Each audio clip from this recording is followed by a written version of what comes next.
Et bonjour et bienvenue dans cette nouvelle vidéo qui fait suite au tutoriel sur Tableau. Aujourd'hui on va rentrer un peu plus dans le vif du sujet avec des choses un peu plus techniques qui sont les calculs et les champs calculés en général.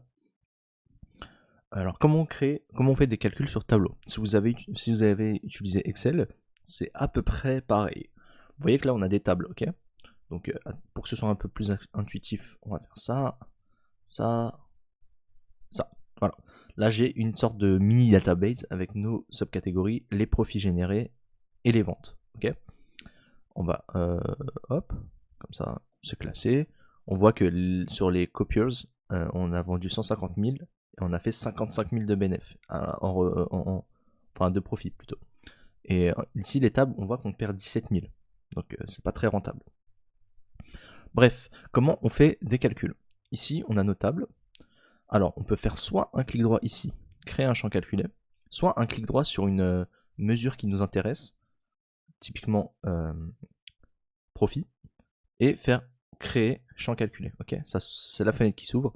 Voilà, profit est déjà rentré. Bon, c'est pas très important. Vous pouvez faire ça, hop, et mettre profit ici. Ok. Donc cette fenêtre très importante. Je vais vous expliquer un peu tout ce qu'il faut savoir. Ici c'est le titre. Parce qu'ici on va créer une table, donc c'est important d'avoir un titre autre que calcul 1 pour s'y retrouver, sachant que souvent on va créer beaucoup de calculs. Donc ici, j'ai pris le profit, j'ai pris les sales, vous pouvez deviner ce que je vais calculer. Si ça c'est les ventes totales, ça c'est les profits générés, je vais calculer les coûts. Voilà.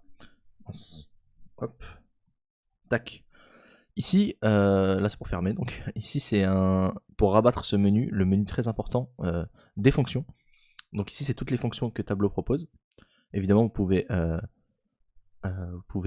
cliquer et lire pour vous informer, fouiner un peu.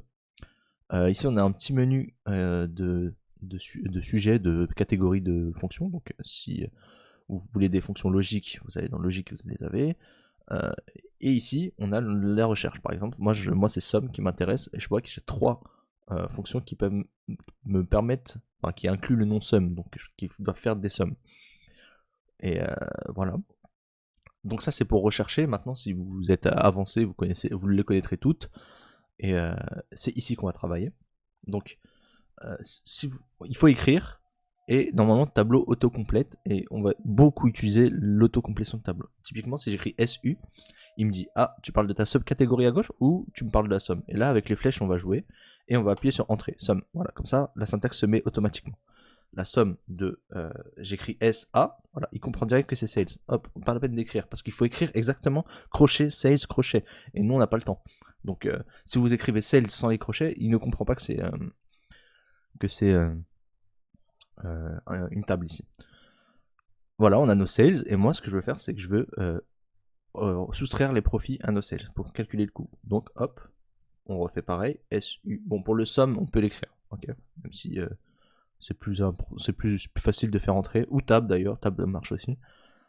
Et profit, donc pro, il y a product ID, product name, profit, voilà.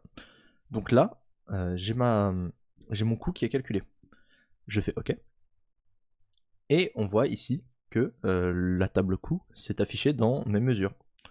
Et on peut voir que le signe ici est différent. Ici, il y a un petit égal avant le dièse pour m'expliquer que c'est moi qui l'ai créé. Ça. C'est pas, voilà, c'est pas un champ dans la base de données, c'est moi qui ai créé ça. Et du coup, si je drop mon coût ici, on peut remarquer que, voilà, les coûts, ici, les copiers, ça m'a coûté 93 000 à les faire pour un profit de 55 000. Typiquement, ici, le coût est plus élevé que nos ventes. Et on pourra faire une fonction sales moins coût qui pourra nous dire donc les bénéfices. On s'y retrouve au profit. Et donc voilà, ça c'est la première introduction de comment marche un champ calculé. Et évidemment, on va bientôt rentrer dans les détails. Voilà, c'était tout pour aujourd'hui. Salut.